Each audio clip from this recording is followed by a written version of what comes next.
welcome to Detroit in Black and White, our midweek Wednesday evening edition. Thank you so much for joining us. If you're joining Detroit in Black and White, we want you to like, subscribe, and share. Like, subscribe, and share. And you're more than welcome to share your comments. This evening, we do not have, I don't think Adolph is going to join the show this evening. However, hey, Queen B. We do have Eric Brown. He's not talking. And we also have Jim. Get out of my personal space, Nardone. I like people. As long as they're invited, they're good. Get out of my personal space. All right. So listen, when we left Saturday, when we left the show Saturday, there was the mayoral's forum. Did you go, Eric? No, they didn't send me a response until 8 in the morning on Saturday, so they didn't want me there. They sent it to you on Saturday? Yeah, Saturday morning. Okay, so they did send. So the fact that hey Jill, so the fact that you told them that God invited you, it worked because they said you can come on in, whoever will. No, they sent me an invite to the link. They didn't send me an invite personally to be there in person. Oh, they didn't see an invite to come and go and see it. So did either you guys watch it? I did not. I looked at a little bit of the closing clips, and I couldn't. You, Eric? I watched it too, Queen B. No, I haven't watched it yet. I might watch it on the plane tomorrow. Well, Friday. Okay, well, maybe we could talk about it then once you watched it. I watched I sat and watched it. It was 3 hours long. I thought it was quite interesting, but I guess we could table that discussion to maybe Friday. That way you guys can join in the conversation.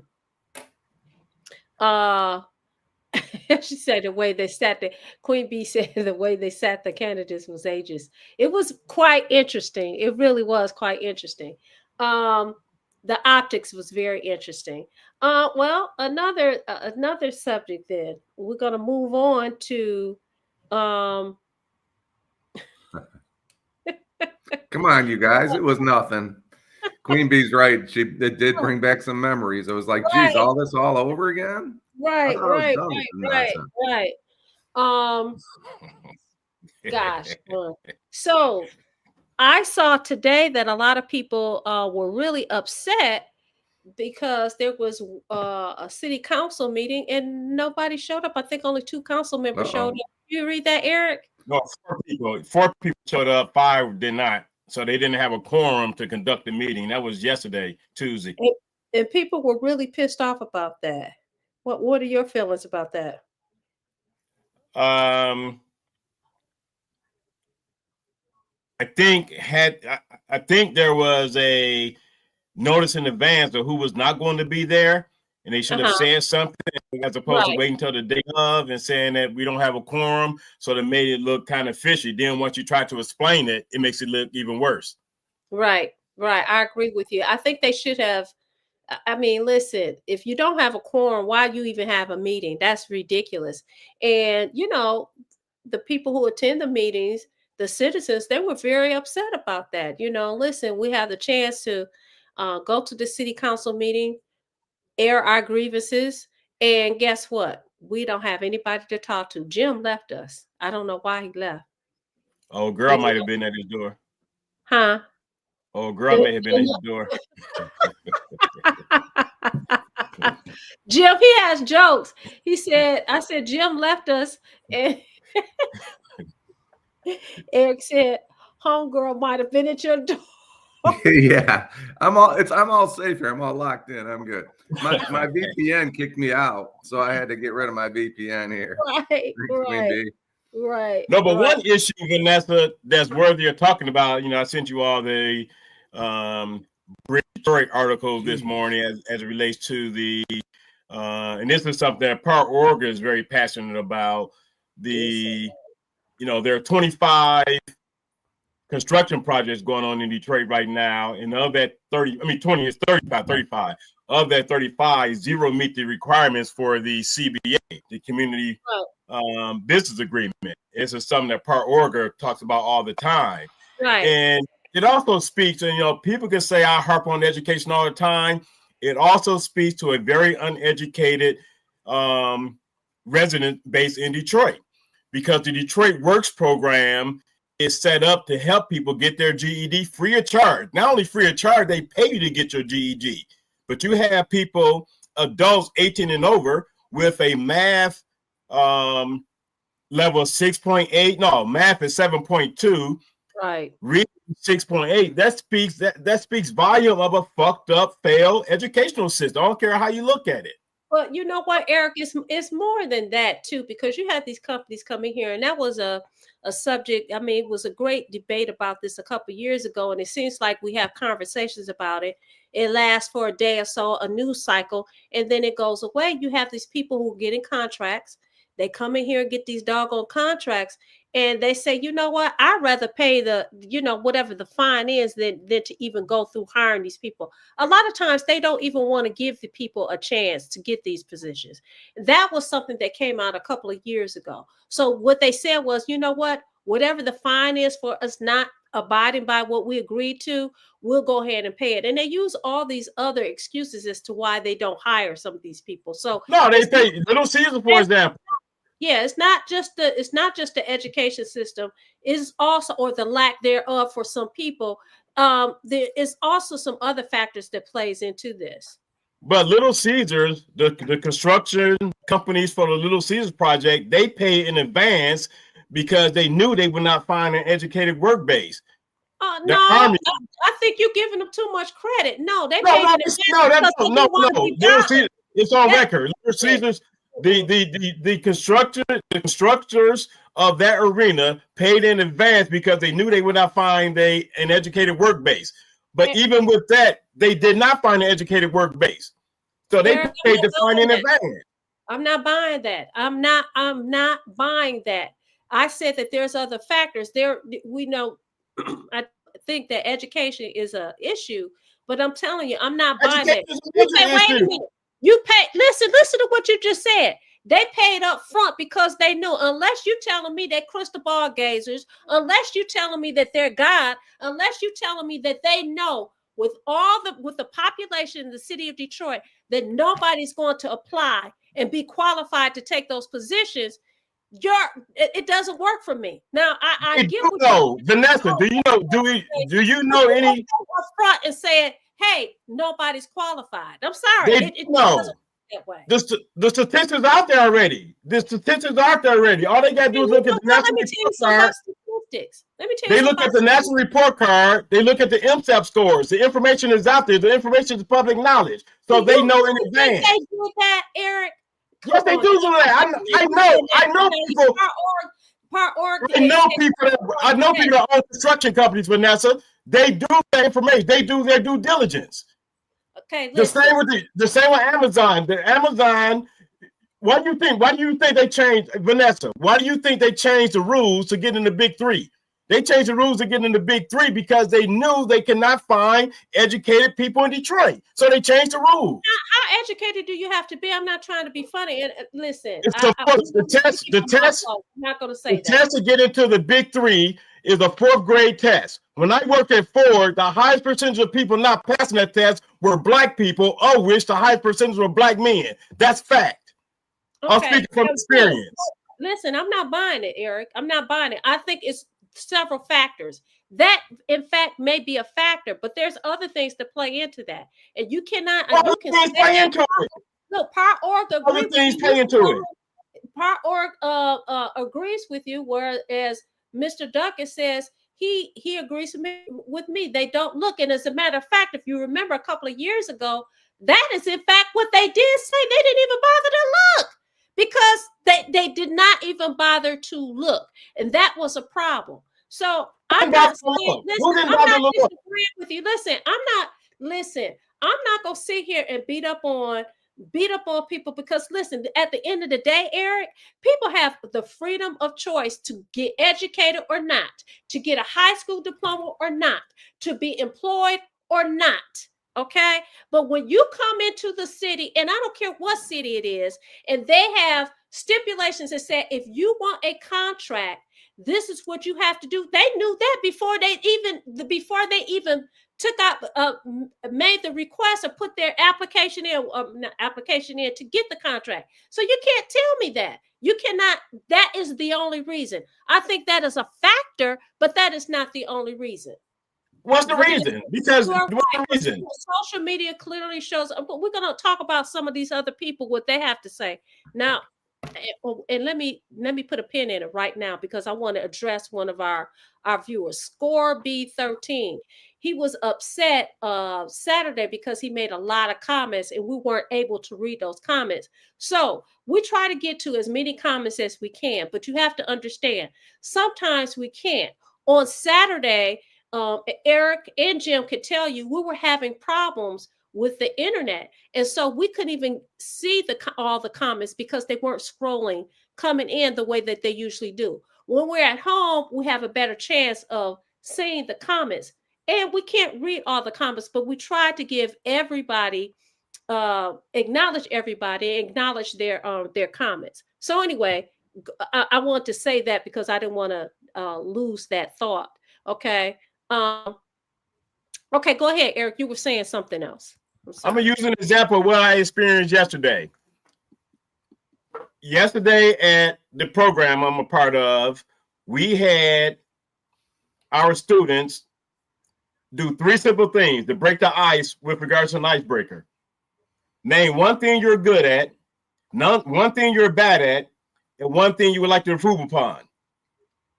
A 6th grader could not even put together a response to none of those questions. He didn't come close to doing it. He goes to a school that is one of the worst schools in the whole state of Michigan, actually probably even the country. We can dismiss education all we want. Education is a major problem in Detroit. I don't care how you shape it, form it, say it's racism.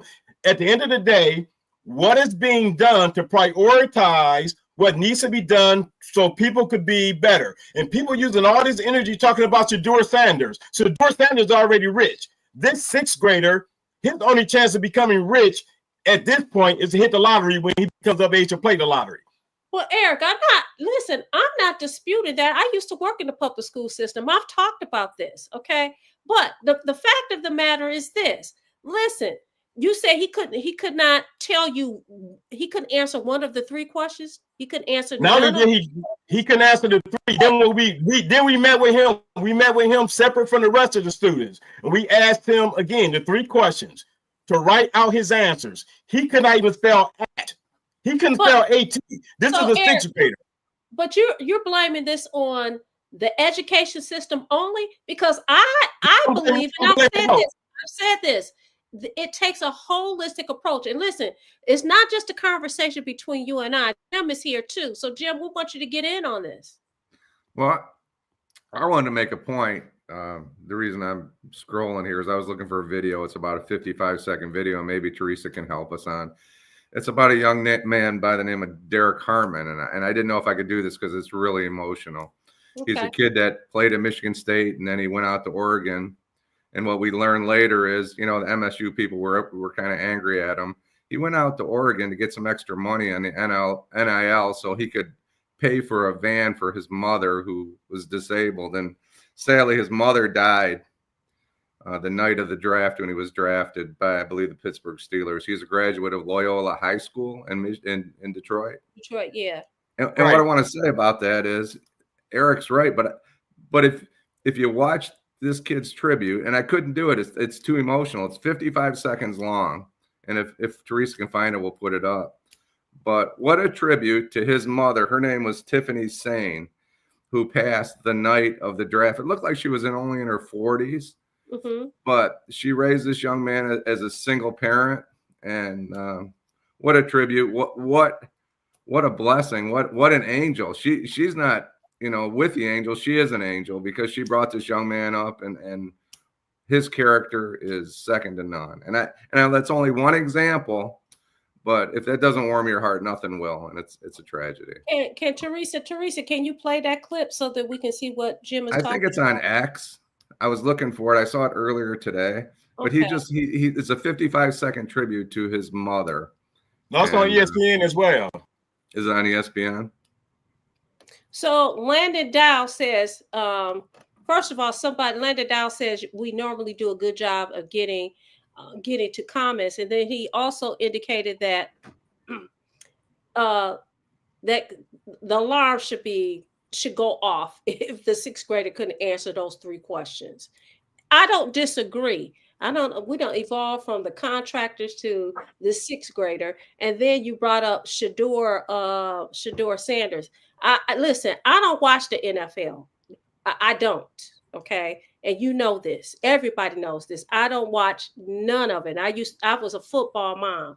But I don't think that, some of these people are really upset. I'm like, are you mad because what are you mad about? Listen, this young man went to school.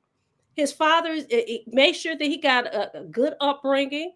He's very confident. And it seems to me because he's confident, they take it as arrogance. But I don't even know how he got into this conversation other than Eric is trying to draw a comparison between him and what's going on in the education system. I think that's apples and oranges because this is a situation where this young man, as well as his siblings, grew up in a household where his father had the means for them to get an education, had the means for them to go away to go to school. And they had, the siblings had some athletic talent. Whereas this young man, and is this school? This school is in Detroit. It's in Detroit. And why it's relevant to the conversation is the amount of time people spent wasting time about Shedeur Sanders when there are more important issues. Well, we haven't been doing 2 things at the same time. Education has been a problem. I hate what people say. I hate what people say. Eric thinks. I know we should not say hate. Eric, now education, it's not. I hate when people say we cannot do 2 things at the same time because we have not fucking been doing 2 things at the same time. Education has been a problem. Education has been a problem for decades. Decades. But it's true. People could do 2, 3, 4 things at the same time. And so, they can, but they're not. They can, but they are not. They are not. They are not. They are not. Hate it. That's fine, Eric. You can. They are not doing 2 things at the same time. I don't hate it. And guess what? Because there are a lot of people that's talking about it, that shows that what I'm saying. Thank you, Queen B. Queen B states exactly what I'm trying to state. They're not worried about what's really going on, something that we can change, but they're worried about someone that they cannot change. There's no way in hell you're going to change the attitude of a person that's already rich. I disagree. And I can do that. Okay. And as I said, certainly there are other people who disagree because they are talking about Shedeur Sanders. They're talking about Shannon Sharpe. They're talking about all these other things as we do. Okay. All irrelevant and insignificant issues. All irrelevant and insignificant issues. It's not an issue. Okay. They're not. Well, one of the things that the people are talking about is vocational classes out of the school since 1970. Now, that is a problem. That is a whole problem because everybody doesn't have to go to college. People should have the option of being able to get skilled trade, and they should be able to do that in high school. You went to Murray Wright, right, Eric? Yep. And didn't they have the school beauty school at Murray Wright? Was it Murray Wright? Wright building was the vocational. Murray building was the academic. Yes. Okay. And so now we don't have that in Detroit public schools, right? Are they in the schools? Well, you have Bright Park. You still have Bright Park vocational, and I think another one. You mean Bright Hall? Bright Hall, whatever it's called on the west side. Okay, and what are they doing over there? And do they have a large population over there? Because the last time I was over there, and that was years ago, they didn't have that many students over there. Do you know? According to one of the State of the Cities report from the current mayor, it's reopened and they have vocational classes over on the west side. Yeah. Okay. And then there's another vocational school. I can't remember the other one, but it used to be where you had vocational skill trades in all the schools. And I'll use an example in my life. My ex-husband actually had a teacher who took an interest in him, and he was an electrician.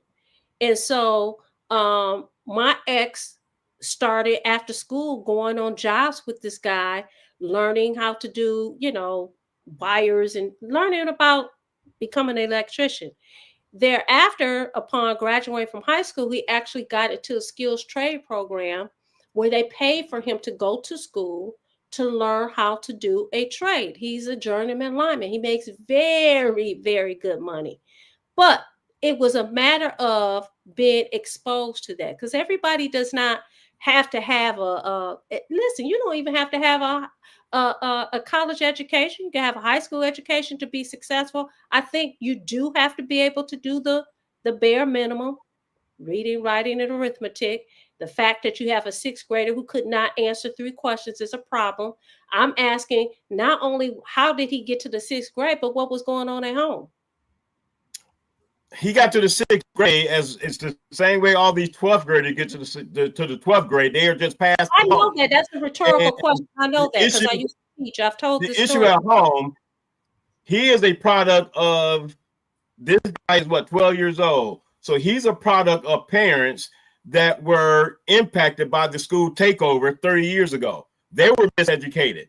So you have miseducated parents. They don't see education as a priority. We grew up in a time where I don't even know to this day, my father had a high school diploma coming here from Barbados. But under the same token, education was important to him. Education was important to my mom. Education was important to my grandmother. So that same thing is not happening now. And that's why it's important for those of us that have an opportunity to go into these schools, to have an opportunity to mentor some of these kids, to take advantage of it and do it. I didn't go to CAS, but at the present time, I'm a coach of a team that participated in the Business Professional Association of America competition. And we have a young lady going to Florida on May 7th as the first place winner of the state of Michigan in that contest. People just have to care. And there are enough intelligent, educated people in Detroit to go into these schools and assist these teachers that have a very tough job, because a lot of these parents are not doing it. Okay, I agree with you. But you also know that everybody doesn't have the compassion. Everybody does not even want to commit to doing those kind of things. And everybody doesn't look at the world the way that you look at it, Eric.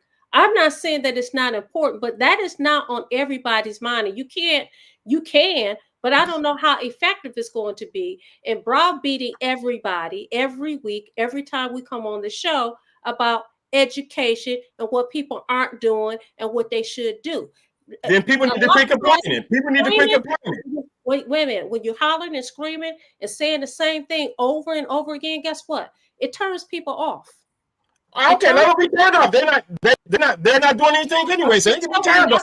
That's the fact of the matter. They can be turned off because they're not helping with the problem anyway. They are the problem. They're not helping with the problem. So be turned off. Be turned. It's not my opinion. It's a fact, because I have a statistic. I have the statistics to show it's a fact. They're not doing anything. I'm not going to argue with you, but if they were doing something, 70% of high schoolers leaving Detroit would not be unprepared for college. If people in Detroit were doing something, 70% of high schoolers leaving Detroit would be better prepared and would be reading at grade level. So, Eric, we've spent almost a half an hour talking about what you want to talk about. I suggest that we move to another subject. Can we talk about Dorian's statement real quick? Thank you, Dorian, for your comment. He learned from his journalism teacher, which means a lot to me because my little brother was a journalism teacher. He passed sadly in his 40s, but he was at Grosse Pointe South. But Dorian, where did you go? Where did you learn? He said his journalism teacher was also a professor at U of M. Hopefully he can tell us where he went to high school. I'm sorry, I'm working on this video here. No, this isn't it, Teresa. Sorry. So while you're looking, I'm going to read something. He went to Redford and Cody. Yeah. Part Org says, Eric, your comments are Jewel. Jill, good evening, Jill. Kenneth Powell says, salute to all the gods and goddesses. Day says, Day, of course, made a little quip about you, Jim, your quick twitch. Yeah. Probably kicked in Saturday. I don't have any quick twitch muscles. They're all slow twitch. Queen Bee made comments about the candidates forum this past Saturday. Like I said, maybe after Eric and you, Jim, watch it, we could talk about it on Friday. Landon Dow said, good evening. Ronald Hinkle Sr. said, good evening. Dorian, you've already read a comment from him. Score B13, he says he talked about the mayoral forum as well. He thought it was just window dressing. Let's see. Mr. Duckett, he says Vanessa's correct. They don't. I don't know what that is. Power Org says that you're correct, Eric. Chip Tracy, 3324. Don't talk to education now, talking when all the politicians are on the show. Good comment. Let's see. I think we've gotten everybody. I'm not gonna read everybody's because everybody's making more than one comment. Early Story, thank you so much for tuning in today. We're happy to have you. Timothy Square Bay, he said people are playing the race card on that sand. I don't know what he's talking Sanders, Sador Sanders. Oh, okay. Sador Sander. Oh, okay. All right. Angela Beatty says good evening. Gosh, we got a lot. Whitney Clark says one thing is clear: this election cycle calls for leaders who will go the distance to fix our schools.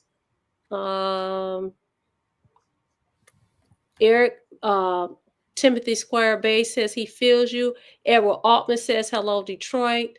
Trainee 05 says thank you, Vanessa. Thank you. Okay, Well, so what? Go ahead, Jim. No, I was going to say Whitney Clark endorsed, I believe, Mike Duggan for governor. He was one of the people of the cloth. So I'd like to hear more from Whitney on that. He said these forums have been a letdown, but on the mayoral race. But I'm kind of curious about his position of why he collaborated. I'll use that word with some of these other. Oh, so are you saying he was part of Eric? I think you sent us the story about the 150 ministers. Right, over 150 ministers throughout Michigan. Yeah. Right, throughout Michigan was supporting him. I thought I saw it, and I know you sent it to us in the chat. How do you feel about that? Are you asking me? Yes. Or Eric? Go ahead, Eric. Both of you.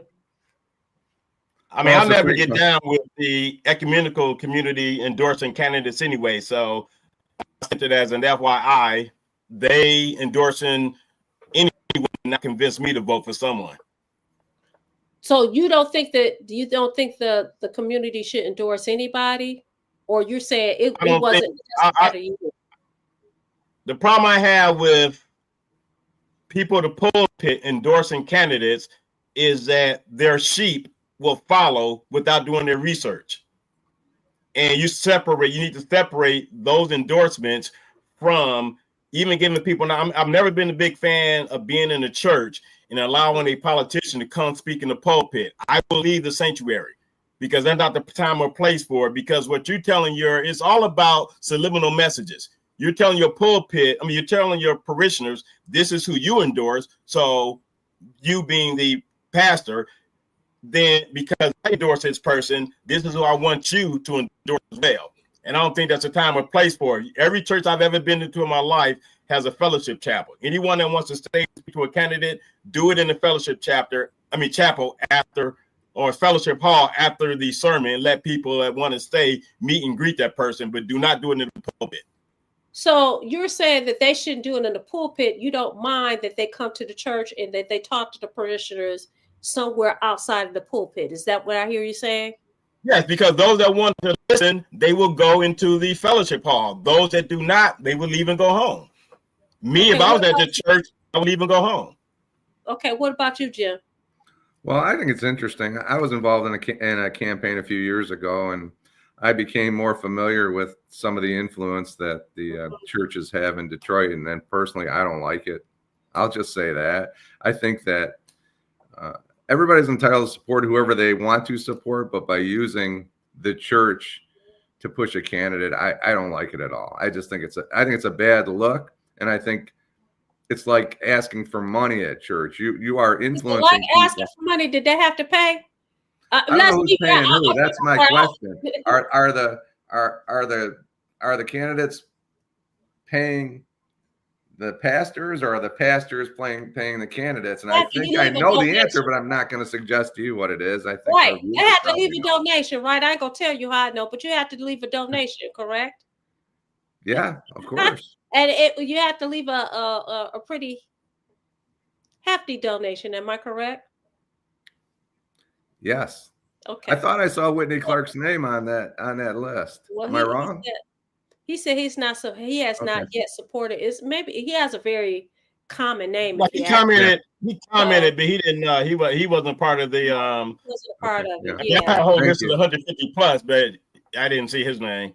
So Okay. here's my thing. So I know that with the civil rights movement was born in the church, and so I get it. But I also think it is distasteful that you have this, and some people say, some of them call them, and I think I don't like it, but they call pastors poverty pimps and that kind of thing. I don't like it. I don't think that should be the case. Okay, if you're going to open up your church and to let people come, they should not feel as it be made to feel that if they don't leave a donation or whatever, then they can't speak. I too do agree on this, Eric, that I do think that, you know what, if you want to, because the church is the gateway to the community, you work in the community, especially, churches are in communities, they do things for people in the community. Listen, after church, such and such, such and such, and such and such will be over in the fellowship hall or whatever. Go and speak to those candidates, that kind of thing. I do think it is very interesting when you go to some services and you see people coming up into the pulpit, which is, to me, the pulpit is supposed to be very sacred, saying whatever to whoever for whatever reason. So that's my stance on it. But I do think that they should be able, because that's where you get a large group of people. I do think that if you're running for office, you should be able to go to the church, but not in the pulpit. That's my take on it. Okay. And someone asked a question about how do I feel about someone of a cloth running for office, and my stance on that is, if there's someone that can separate his position as a church leader, and I'll use an example of John Peoples. And I guess I'm a little bit biased because he's a friend of the family, and I knew him personally when he ran for city council in one in Detroit back in the day. He did it, in my opinion, the right way. He did not use, and everybody knows Calvary Baptist Church was his church. He did not use the church in the pulpit to find his way to the city council. And like or not, Keith Butler did not do that as well, because most of his parishioners, even back then at Word of Faith, were not a lot of Detroit residents. Right. And also, he did it from perspective as a Republican. A lot of people don't know that Keith Butler is a Republican. Oh yeah, a lot of people do know that. I know it, but yeah, I think it's how you do it. Yeah, I think that I don't have a problem if you are a minister and you decide that you want to run for political office. A lot of ministers have done the work in the community, and it's just another avenue to serve. Now, if you are, and I haven't seen it, so I'm not even gonna go to the extreme. I don't have a problem with it at all. And as a matter of fact, we've seen over history that there are people that were, ministers, and they also served as public servants, and they did their jobs very well. We've had it in New York. We've had it here in Detroit. City Council, as you said, we had Reverend Hood. We had Reverend Hood. Butler. So I mean, it can be done. So I personally, I don't have a problem with it. Isn't the senator from Georgia? Wasn't he? Yeah, Warnock. He is. Warnock, yeah. From Second Ebenezer. And he still preaches on Sundays. So yeah, I don't have a problem with it at all. Okay. So Power.org said most of Detroit's clergy have played a 3-card Monty on most of Detroit's voters.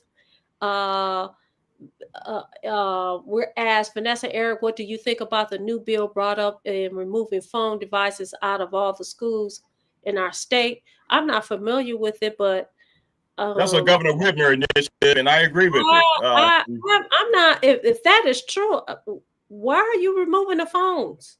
Why? Because about students having phones. They talking about students having phones in their class. It's a disruption. I mean, totally. It can be, but listen, phones can also be a saving grace. Listen, I know that in some school districts they have the students put their phones in a bag, and they get it at the end of the day. But there's an emergency. I mean, I don't think they should be up there doing this, doing class or anything like that. But to me, I think it's very. To me, I think it's extreme. But you're against back in the day, we didn't have phones, and there was an emergency. Yeah, back in the day, we didn't have people coming into school blowing folks' heads off either.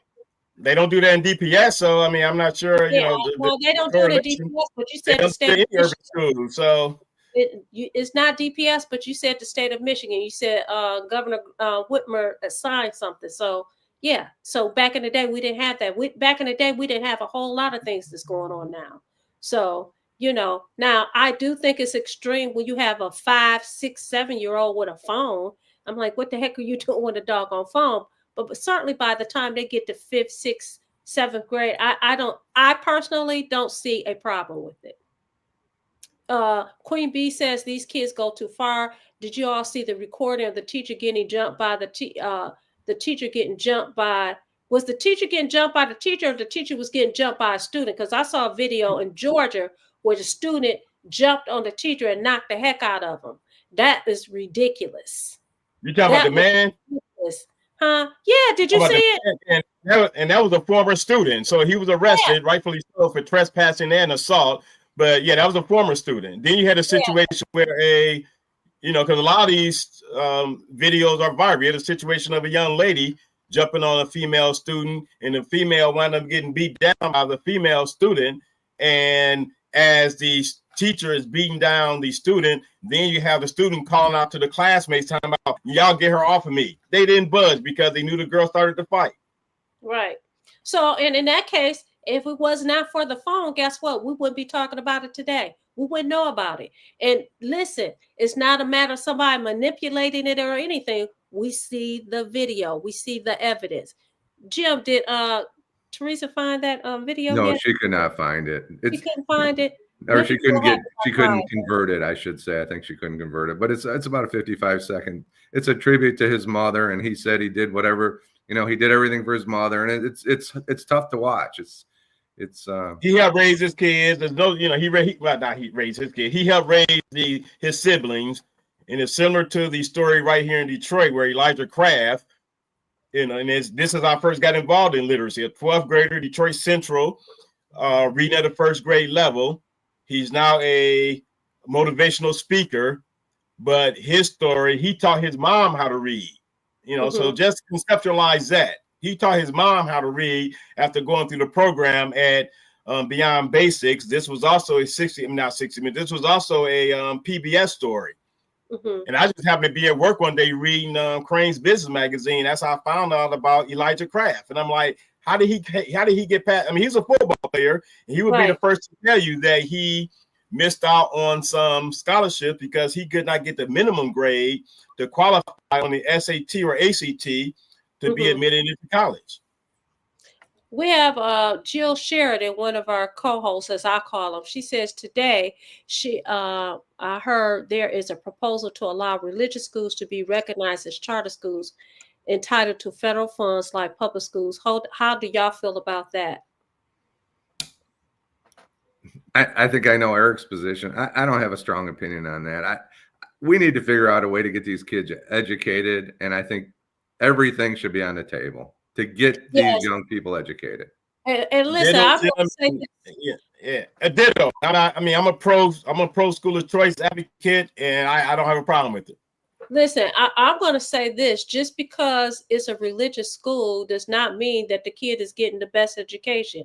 Listen, I went to, as you all know, I went to Catholic school and I went to public school. And I would tell you that if people are paying for their kids to go to school, that doesn't necessarily mean that you're getting the best education. I went to school with some people who are still struggling to this day with the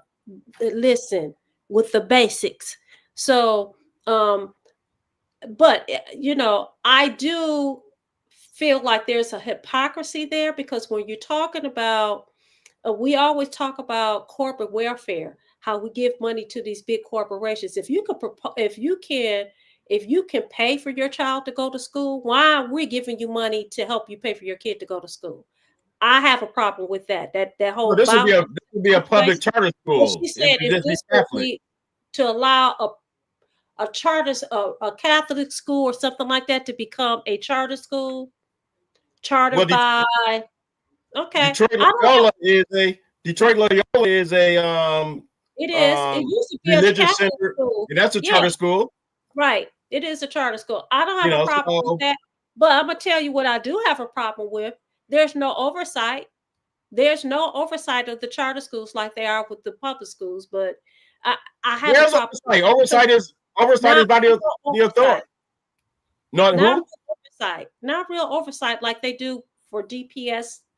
Yes, there is. There is oversight. Oversight is by the authorizer. The school, the college that authorizes the school has the authority. I mean, I'm on the board. It's my second time being on charter board. The authorizer has the oversight. That is my point. So the school, okay, so you and I probably going to disagree on this too, because you have all the motivation in the world to say, okay, we're doing really well. They don't have to, the charter schools don't have to meet the same benchmarks. And I'm not saying that. Yes, they do. Yes, they do. Okay. Charter schools have to meet the same benchmark with regard to the national report card. The one thing I would say about you is this. One thing I don't do is I'm not going to go back and forth with you. You're not going to change my position. You're not going to change. I'm not trying to change your position. No, Vanessa, I'm not trying to change your position. I'm correcting you. You're saying they don't have the same standard. They have the exact same standard. Can I finish, sir? Can I finish? All I'm saying is this. You're right, because that's important to you, because you have to be right about everything. That's what I was going to say. Okay. No, I'm correcting you. Charter schools have the exact same standards as public schools. What standard did you not have? You're right. What standard they do not have? You said they don't have the same authority. They had Yes, they do, Landon. Tell me what they don't have to abide by. Landon, listen, we know, because he has to be right about everything. So it's not a matter of being right. It's not a matter of being right. It's a matter of being accurate. That's my opinion. Being accurate. Both you and Landon are wrong. Okay. You're wrong. You're right. Well, so if I'm correct, prove me wrong. Prove me wrong. Right. Queen Bee makes the point that charter schools are sometimes worse than public schools, and I don't think that's a stress at all. I don't think that's a stress at all.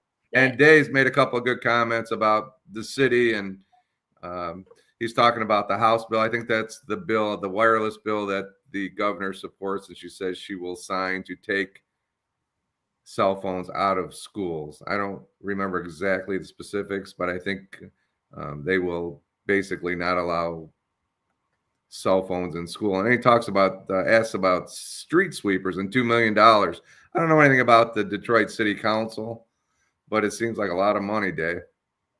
$2 million for street sweepers. So Eric, you have a question. So the question is, Eric, do they have to take all comers, students with disabilities? And she's talking about charter schools. And that was another point that I do want to make, is that charter schools is funded by public money. So they call them charter schools, but in my mind, I'm like, it's a public school. But anyway, go ahead. They are public schools. Charter schools are public schools, and they do have to take all comers. They cherry pick. They don't cherry pick like Cass, Renaissance King, or some of the other selective schools. Yes, the downfall of Detroit Delta Prep Academy was the fact that they had more IEP students than the basic Detroit public school students, because what DPS was doing to get rid of all their IEP, they were sending them over to Delta Prep based on the mission statement of Delta Prep, of which I was on the board of Delta Prep. That was one of Delta Prep's downfall, because a charter school has to meet the standard, a different standard, to stay active based on the local school district that they are in. Delta Prep Academy was below the average for DPS. You have 18 months to catch up. You don't find out about the standards until 6 months down the line. So you really only have 12 months. So yes, they have a different standard, because if you fall below the standard in the city for which you are domiciled in, which Detroit was, they had a lower average score than DPS. Therefore, they had 18 months to come up to par. They did not come up to par, and that's one of the reasons why Delta Prep Academy closed. Thank you, score 13. I think our friend Teresa has that video, and I think everybody should see this video if they have not seen it. Can you get it up for us, Teresa, please? My mom means everything to me. Her name is Tiffany Sane. That's my rock. That's my why. My freshman year at Michigan State, she ended up having a stroke, which left her paralyzed on her left side. Yeah, my baby the dream too. It was kind of hard, but that's something that we was used to as far as her health, because just growing up, she had about 8 brain surgeries. I'm originally from Detroit, Michigan, so I was probably 45 minutes away from home once I went to Michigan State. It was very hard. Leaving and going to Oregon was probably the hardest decision I had to make. I sat down with my mom and we had a discussion. She told me every decision I made up to this point was for her, and it's time to make a decision for myself. I carried that through the whole process of going 2,000 miles away all the way to Oregon. She's the reason why I'm here. She's the one that did everything for me to get to this point. I love you, Mom. Everything I do is for you. I'm forever grateful.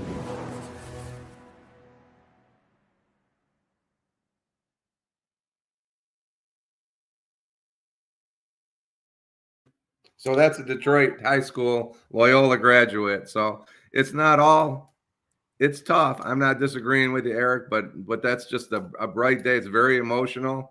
And Tiffany Sane is, she's an angel. She brought that kid along, and at some point, you know, the roles kind of switched a little bit, but. So, did you say she passed away, or? She passed the night of the draft. He went to see her the night of the draft, and she passed. I think she was in her 40s. Her goal was to see him get drafted into the NFL. There's another part of the story that's not there. During the commentary when they ran this story on ESPN, her goal was to see him get drafted. And on the night that he got drafted, it's the night that she died. Oh my God. So she was able to see him get drafted. Well, I'm not sure where she was, but she was alive at the time he got drafted, and she died that night. Oh wow. Does he have siblings? Yeah, he has siblings, yes. Are they younger? Yeah, they're young. He helped raise his siblings, you know, because again, his mom was, you know, had a stroke at a younger age. Yeah. Oh, that is really sad. Oh, that's sad. Well, my point is, it's not all doom and gloom. We have some, you know. Well, that's sad. We have to find. It's still a positive story. It is a positive. It's very sad. Oh I don't know if I could get through it. It's emotional for sure. Such a young woman. Oh my God. And now this young man has to go along, you know, without her. But so who was he playing for? I think he was drafted by Pittsburgh Steelers in the first round. Well, unfortunately, I won't be watching the Pittsburgh Steelers or anybody else for that matter. But that was her dream, and that's what she wanted to see. That's awesome that she was able to see her baby get drafted to the NFL. That's very, very sad, though. I know you say it warms your heart, but it's sad to me. It's emotional for sure. I don't know if I could watch it on this show. I watched it a couple times, and it's just very emotional. So, and I saw it the first time before she passed, and I really wasn't happy with the way they described her during the draft. They just said she's very, very ill, and I wish they had, you know, it was pretty bad. So when they talked about the basics, they talked about the basics of it, Jim, but then afterwards, you know, there's another story that's more in depth. It's just like, I'm not sure if you all remember this, a couple of years ago where there was a guy from Muskegon that was had committed to University of Michigan, you know, 4 or 5-star player, and he wound up getting cancer. He was in remission, but prior to his what would have been his freshman year in college, U of M still honored his scholarship because his Yeah, stage. I know the Yeah, story. so they honored his scholarship still, but he died prior to being able to even enroll in U of M. I remember. Yeah, he just passed Yeah, last. get his name. The name escapes me. That documentary. To see that documentary, Vanessa, trust me, you will cry because they go through the whole process of him, his maturation, him becoming a star, U of M being his dream school. They even let him in a wheelchair carry the football into the end zone. Yeah, it's a tough watch. And he was only like 20, right? 20 or No, he was 19? younger than that. No, he was a high school student. No, I mean was when he 17, 18. passed. Yeah, when he passed, he was 17. He was 17 or 18 when he passed. Okay. Wow. So Yeah. Dave wants to know why I don't watch football, Eric.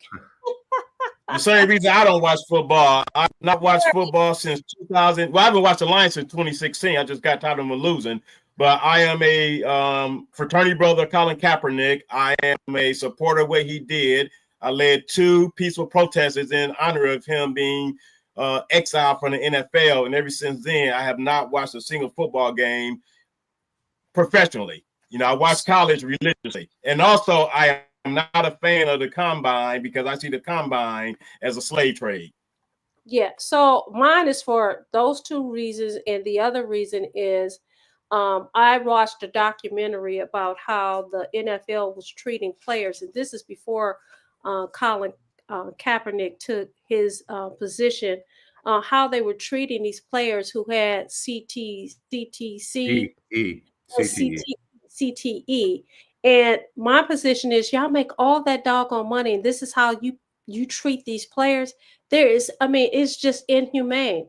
And then we look at these camps and things like that. I just can't watch it. So I stopped watching it years ago. I will not watch an NFL game at all. And I don't even watch CTE, Vanessa.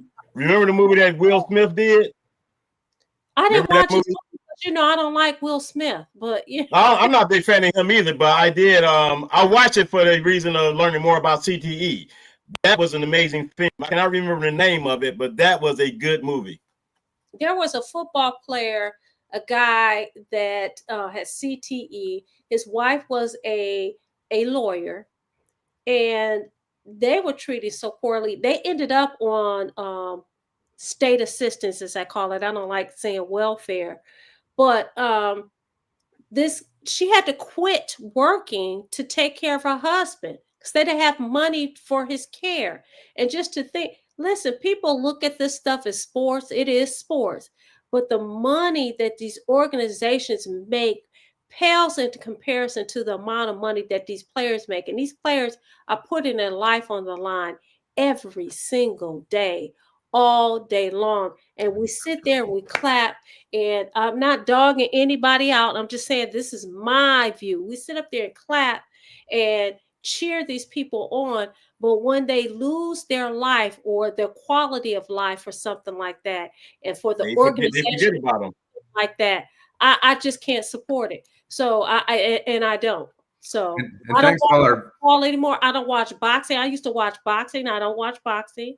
I don't watch NFL. I don't watch baseball, and I'm about to stop watching the NBA. So, okay. And Ms. Sheila, I agree. It's the same with boxing. It's terrible.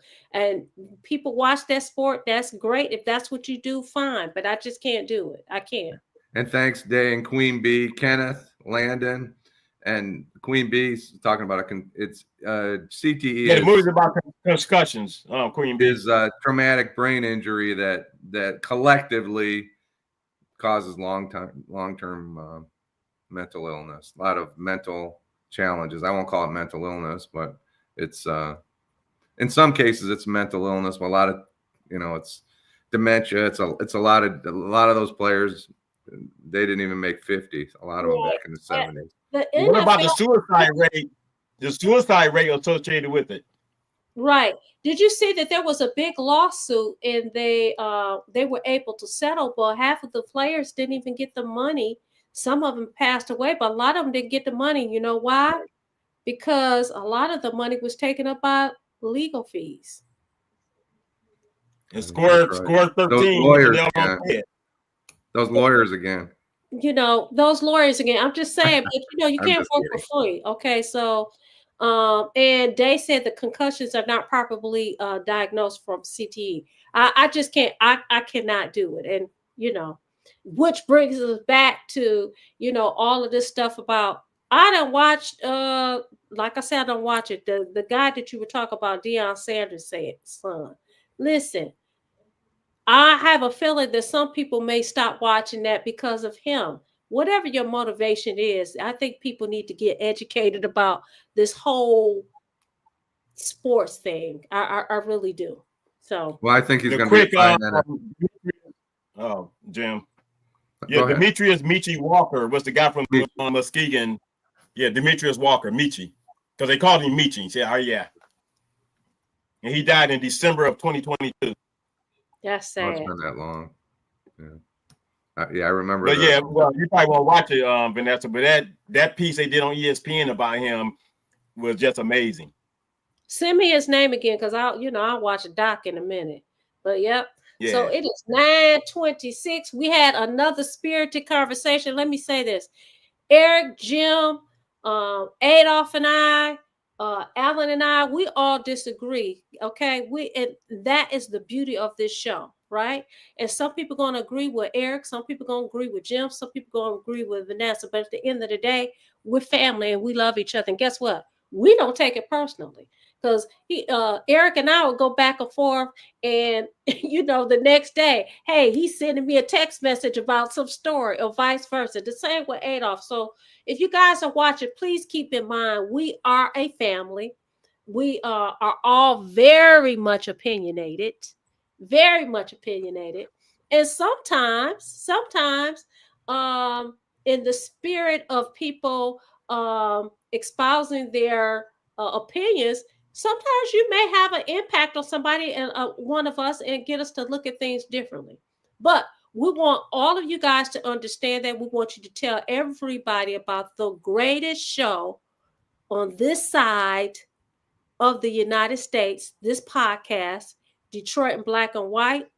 Somebody said there was a suggestion. I can't remember what it is, but if you could put that suggestion in the box again, because I talked about the comments and how sometimes we're not able to get the comments up. Whatever it is that you suggest that we do, please remind me again. And the other thing is we are still working on some of you guys being able to come on and, you know, maybe say, hey, I want to talk about my outrage, and say your outrage, and then, you know, for 30 seconds, and then, you know, get back off the show. So at any rate, we want you guys to join us this coming Friday evening at 8:30 p.m. For another spirited conversation. And what are your last words, Jim, and your last words, Eric? And what did you say, Dave? Type it in the whatchamacallit. Thanks to everybody that's watching, that's contributing. Life would be boring if we all agreed on everything all the time, and we do need more Erics in the world. I agree with that. I don't disagree with any of that. And Day, and thanks to Teresa for pulling that video up. Sorry to get sidetracked with that, but that was an emotional. I didn't know if I could watch it, but it's a really positive. It's a heartbreaking story, but it's a positive story. That's a sad story. Of a kid born in Detroit, and his mother, she did what she had to do. So how can you not be a little bit be somewhat proud of how that turned out? You know what, I'm gonna say this about Loyola. A lot of those boys that go to Loyola, they, you know, were either kicked out of the public school system or had some kind of issues going on, and they, you know, they go there and they end up, you know, being successful. I mean, they do a really good job over there in Loyola. Okay, Eric, what is your last? 90%, they have over 90% graduation rate, and those that do graduate is close to 100% that go on to college. So let's just not forget people like Tiffany saying, because she's gone now, but she shouldn't be forgotten. Yeah. And thanks, Kenneth Powell. Thank you so much for watching. Like, subscribe, and share. Join us on Friday evening at 8:30 p.m. And I will talk to you. Hey, but when we come back on Friday, let's talk about the manual form. I do my final thought. Oh, I'm sorry. I thought you got. I'm sorry. Go ahead. So, yes, Day, I do know Darwin Parks, a very good friend of his. And my final thought is a tribute to my line brother, who will be receiving his honorary doctorate from Talladega College this upcoming Sunday. I will be there, so I will not be here Friday nor Saturday. I will be down in Alabama supporting my fraternity brother. Oh, you still got to go on and do a like, a share, subscribe, or make a comment on Friday. I want you to talk about the doggone forum, but you won't be here Friday. So, but there'll be another forum, and I don't know if you guys read. If you get a chance, look at the Michigan Chronicle. They interviewed they interviewed the mayoral candidates, and Pastor Kinlock did an interview. He wasn't at the forum on Saturday, but he did an interview. So that was interesting too. All right. See you guys. I didn't read all of it yet, but yeah. Yeah. Okay. See you guys. Bye-bye.